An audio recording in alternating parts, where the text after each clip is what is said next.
माँ, मुझे तो अभी से यकीन नहीं हो रहा है कि आज मेरे दोनों भाइयों की शादी है। पिछले जन्म में मैंने कोई जरूर अच्छे कर्म किए होंगे जो मुझे इतनी सुंदर सुंदर बहुएं मिली है। लेकिन माँ, उस परेशानी का क्या करें जो हमारे सर पर मंडरा रही है। वेदिका की बातें सुन अनुराधा का चेहरा खुशी से मुरझा जाता है। ऐसे ही थोड़ा वक्त बीतता है और आज अनुराधा के दोनों बेटे केशव और जतिन की अलका और सुमित्रा नाम की दोनों सुंदर और सुशील लड़कियों से शादी हो जाती है। शादी के बाद अनुराधा और वेदिका मिलकर दोनों बहुओं का बड़े प्यार से गृह प्रवेश करते हैं। माँ, मानना पड़ेगा, मेरी दोनों भाभियां तो बड़ी ही सुंदर है। माँ जी, मेरे सर में काफी दर्द हो रहा है, क्या मैं थोड़ी देर जाकर आराम कर लूं? हाँ हाँ बहू, क्यों नहीं। वेदिका जा, अलका बहू को कमरे में ले जा। अलका अपने कमरे में जाकर आराम करने लगती है। वहीं सुमित्रा बाकी सारे मेहमानों से मिल लेती है। वेदिका बेटा, जा सुमित्रा बहू को भी उसके कमरे में ले जा। वेदिका सुमित्रा को कमरे के बाहर ले जाकर छोड़ देती है। सुमित्रा जैसे ही कमरे के अंदर जाती है तो उसे अपने कमरे में अलका बैठी मिलती है, जिसे देख, अरे अलका, ये तो मेरा कमरा है, तुम मेरे कमरे में क्या कर रही हो? लगता है आपको कोई गलतफहमी है, ये तो मेरा कमरा है, मैं तो कब से यहीं पर बैठी हूँ। अपनी देवरानी अलका की बात सुन सुमित्रा वेदिका और अनुराधा को बुलाती है। क्या हुआ सुमित्रा बहू? माँ जी, ये कमरा तो मेरा है ना, ये तो, और ये अलका यहाँ क्या कर रही है? लेकिन वेदिका ने तो मुझे खुद इस कमरे में छोड़ा था।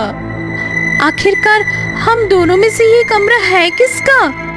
दोनों देवरानी जेठानी की बात सुनकर वेदिका और अनुराधा एक दूसरे की तरफ देखकर कहती है, भाभी, आई एम सॉरी, मैंने आप दोनों को बताया नहीं।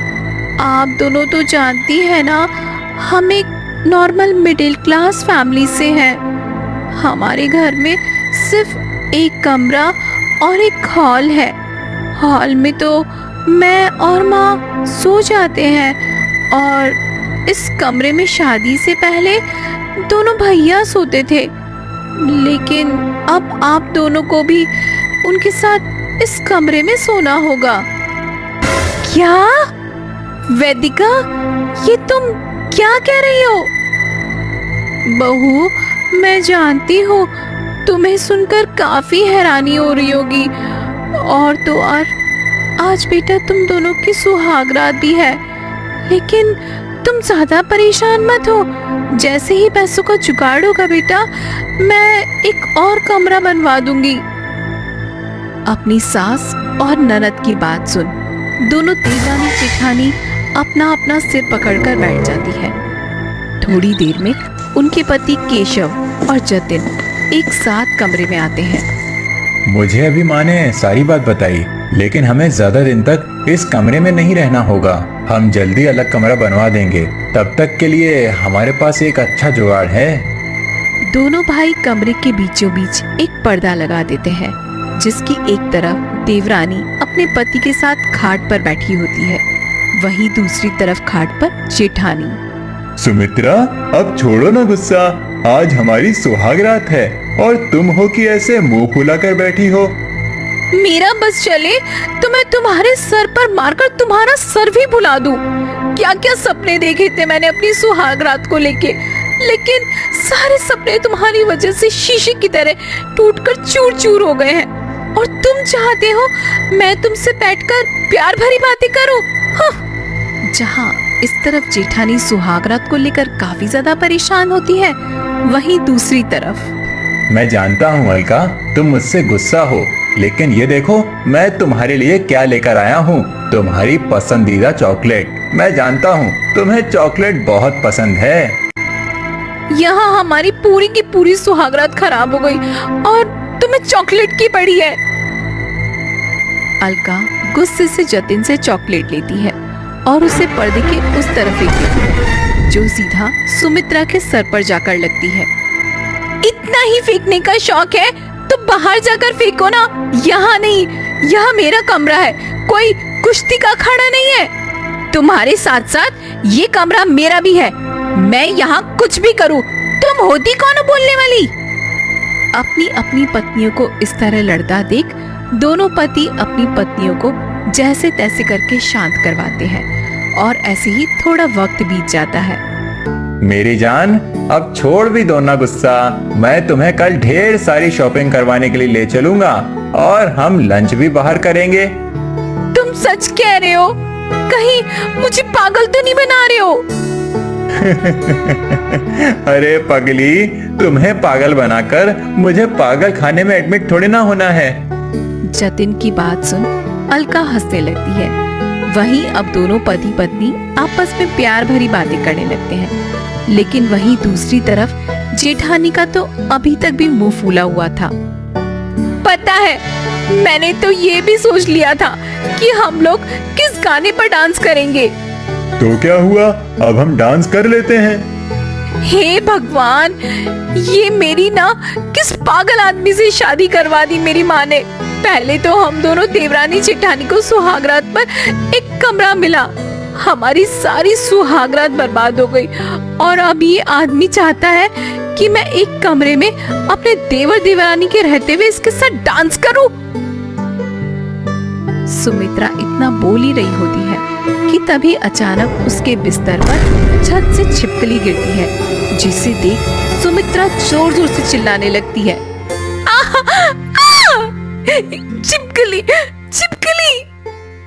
सुमित्रा के चिल्लाने की आवाज सुन पर्दे के उस पार चल रहा दोनों देवर देवरानी का रोमांस खराब हो जाता है। इस एक कमरे में रहकर क्या आपको चैन नहीं मिल रहा है, जो अब चिल्लाना भी शुरू कर दिया आपने? मुझे किसी पागल कुत्ते ने नहीं काटा है जो मैं ऐसे आधी रात को चिल्लाऊंगी। वो तो बिस्तर पर छिपकली गिर गई थी, इसलिए डर के मारे मैं चिल्ला रही हूँ, समझी ना? खुद तो डायनासोर है और खुद डायनासोर होकर छिपकली से डर रही है। क्या कहा? जरा दोबारा तो बोलना।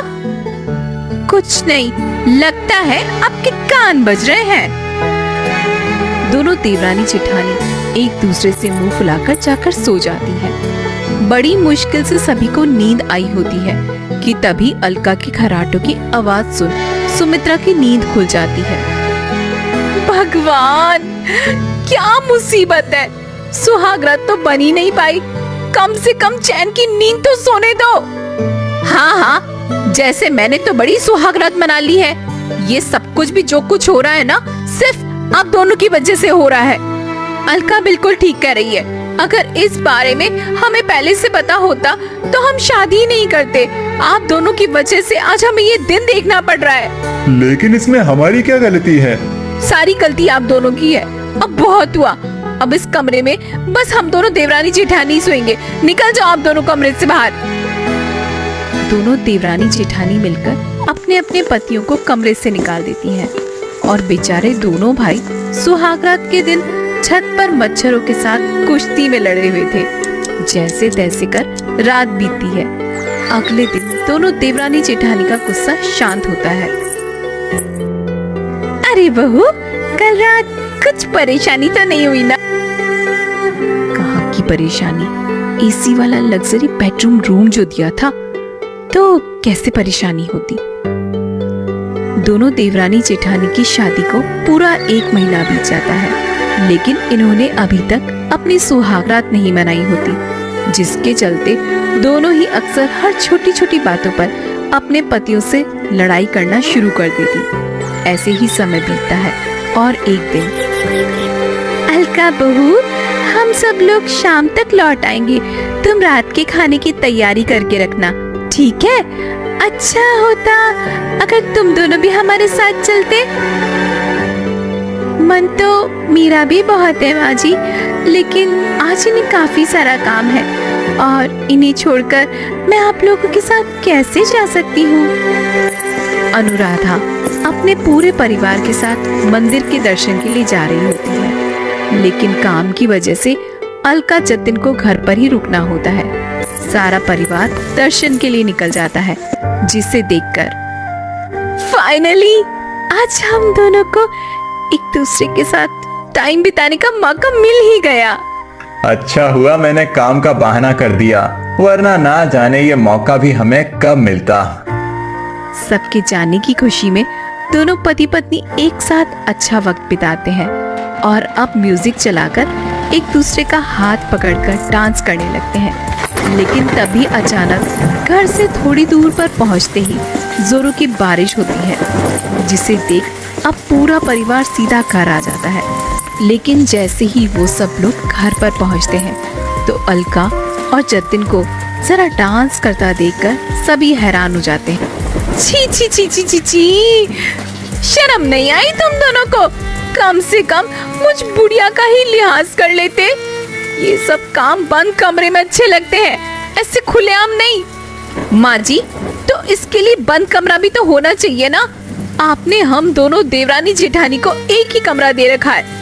एक कमरे में हम दोनों अपने पतियों के साथ कैसे रह सकती हैं? आपने सोचा है कभी इस बारे में?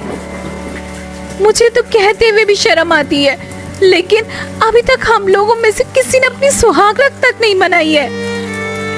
अपनी दोनों बहुओं की बात सुन अनुराधा को उनके लिए काफी बुरा लगता है और अब अनुराधा जल्दी एक छत पर एक्स्ट्रा कमरा बनवा देती है। इसके बाद अब देवरानी अपने पति के साथ छत वाले कमरे में, वहीं जेठानी अपने पति के साथ नीचे वाले कमरे में रहती हैं। और फाइनली आज रात दोनों देवरानी जेठानी अपनी सुहागरात मना पाती हैं।